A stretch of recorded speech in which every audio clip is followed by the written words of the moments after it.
Good morning everyone and welcome to our second session in our revision. Okay, let's start by question 31. Sand has more mass than air? Yes, it's true. Actually both has mass, but the air has a very light mass, so the sand has more mass than the air. What is the amount of the matter in a given space?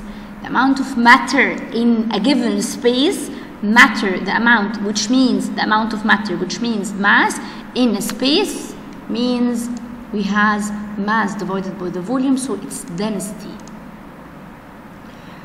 This property of matter changes depending on the ball of gravity. Actually, this is the weight. The weight يا جماعة is the property that change according to the gravity. What does this mean? It means that if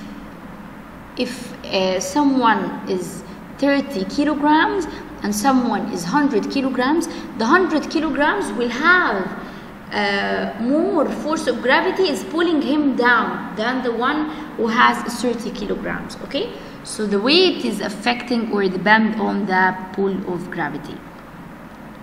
Okay, what is the upward force of a liquid or a gas? This is a buoyancy.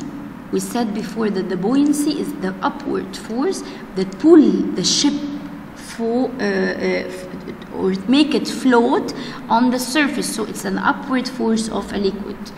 Okay.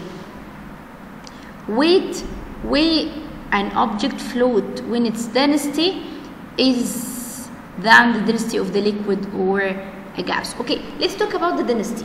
We have a rule, a fixed rule in the density that the one that has higher density will be down, will be in the bottom. Okay?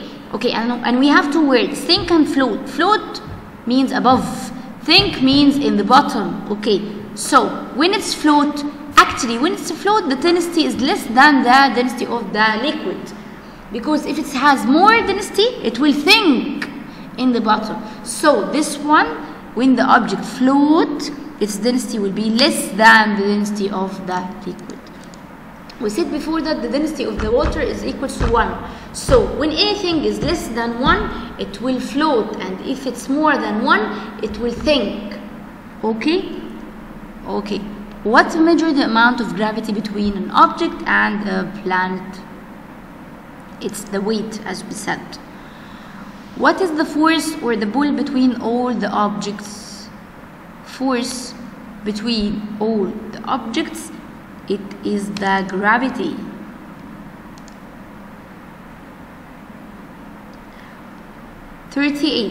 When the matter change and become a new kind of matter, this is a chemical change. Let's move to the changes that happen to the matter.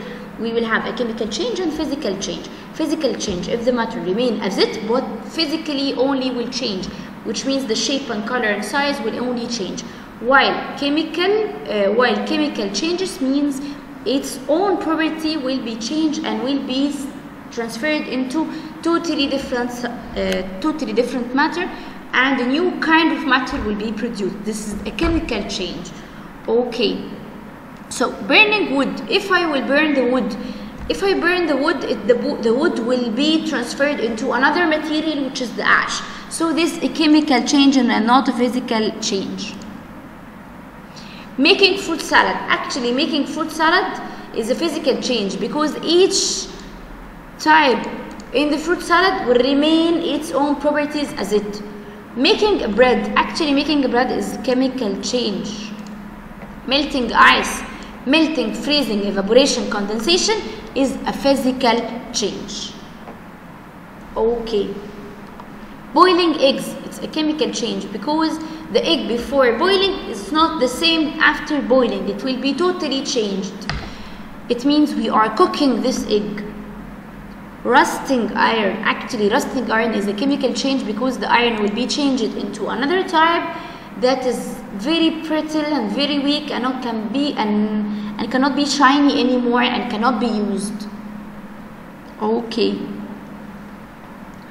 Let's solve this one in the next session. Okay, and thank you so much, and hope you enjoy the session.